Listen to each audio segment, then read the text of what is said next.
অনেক বছর আগের কথা। গ্রামের এক রাখাল বালক, নাম তার দীপু, অভাবের তাড়নায় নিজের শৈশব হারিয়েছে। এত ছোট বয়সেই এখন সংসারের বোঝা তার কাঁধে। নিজেদের কোনো সম্পত্তি না থাকায় রাখালের কাজ করে তার সংসার চলে। গ্রামের এক ছোট্ট কুঁড়ে ঘরে বাস করত দীপু আর তার মা। দীপু যখন অনেক ছোট তখন তার বাবা মারা গেছে।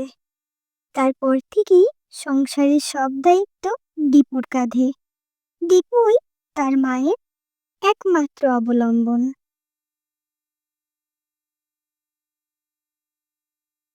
প্রতিদিনের মতো সেদিনও দীপু গরু চড়াচ্ছিল। হঠাৎ করেই দীপুর খুব পানি পিপাসা পায়। গ্রাম অনেক দূরে হওয়ায় সে জঙ্গলের মধ্যে পানির খোঁজে যায়।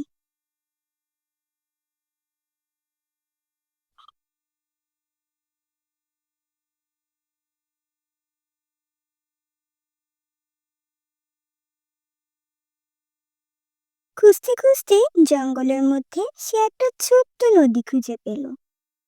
কিন্তু সে দেখল নদীর ওপারে অপরূপ সুন্দর এক পরী বসে আছে। পরী দীপুকে দেখা মাত্রই ভয় পেল এবং সেখান থেকে উড়ে চলে গেল। দীপুও বিষয়টা নিয়ে বেশ কৌতূহল হয়ে গেল।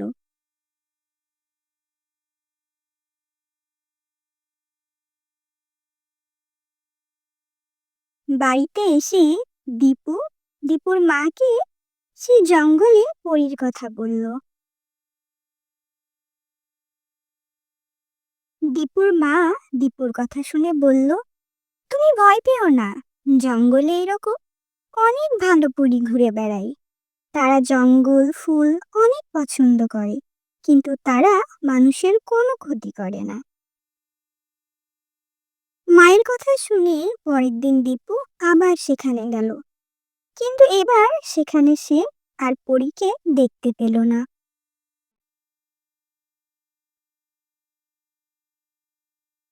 সবকিছুই স্বাভাবিক হয়ে গেছিল। দীপুও সেই পরীর কথা ভুলে গেছিল। হঠাৎ করেই একদিন দীপু দেখল আকাশ থেকে সেই পরী নেমে আসছে।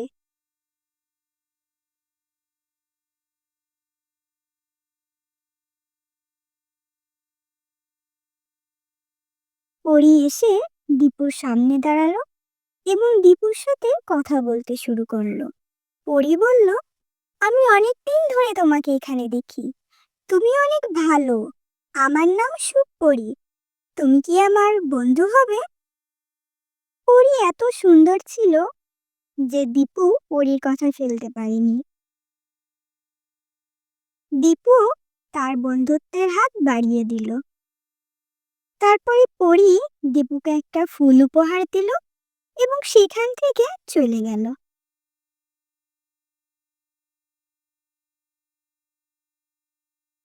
তারপর থেকে প্রতিদিন পরী আসতো দীপুর সাথে গল্প করতে। তারা জঙ্গলে বিভিন্ন জায়গায় বসে সময় কাটাতো। এমনকি পরী তো একবার দীপুকে তার পরিস্থানেও নিয়ে যায় এবং অন্যান্য পরীদের সাথে পরিচয় করিয়ে দেয়।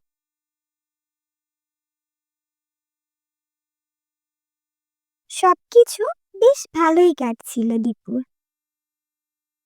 হঠাৎ করেই কিছুদিন সুপরি আর আসে না। দীপুর মনটাও বেশ খারাপ থাকে। দীপু সব জায়গায় ওইকে যে খুঁজে, কিন্তু কোনো জায়গায় সে আর পরীর দেখা পায় না। এভাবে বেশ কিছুদিন কেটে যায়।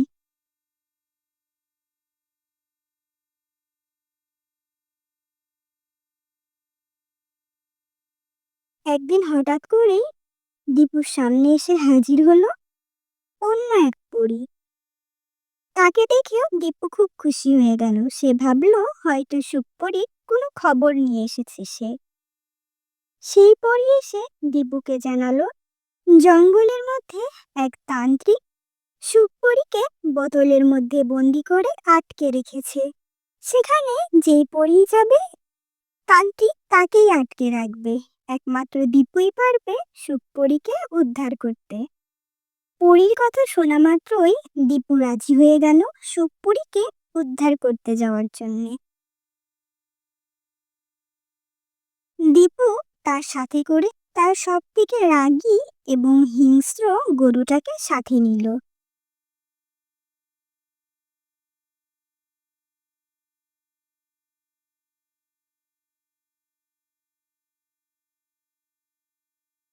গুহার সামনে যেতেই তারা দেখল সেই তান্ত্রিক গুহার সামনে দাঁড়িয়ে পাহারা দিচ্ছে। তারপরে দীপু তার গরুকে হাত দিয়ে ইশারা করে তান্ত্রিককে দেখিয়ে দিল।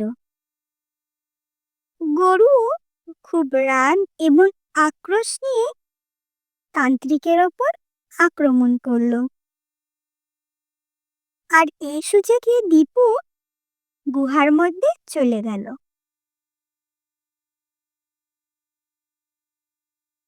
গুহার মধ্যে যেয়ে দীপু দেখলো পরী সত্যি একটা কাচের বয়মে বদ্ধ হয়ে আছে।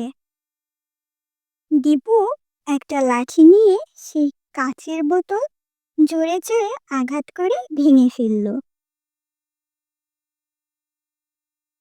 পরীকে সেখান থেকে সে উদ্ধার করলো এবং নিয়ে গেল।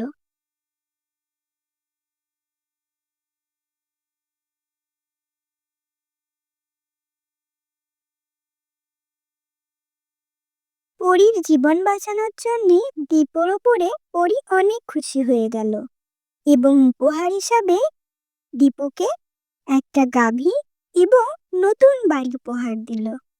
এবং পরী বলল আজকের পর থেকে এই জঙ্গলে সে আর আসবে না, কিন্তু যদি কখনো দীপুর কোনো প্রয়োজন হয় সে যেন পরীকে স্মরণ করে। পরী ঠিক তার সামনে এসে হাজির হবে। এই কথা বলে পরী দীপুর কাছ থেকে বিদায় নিল এবং সেখান থেকে চলে গেল।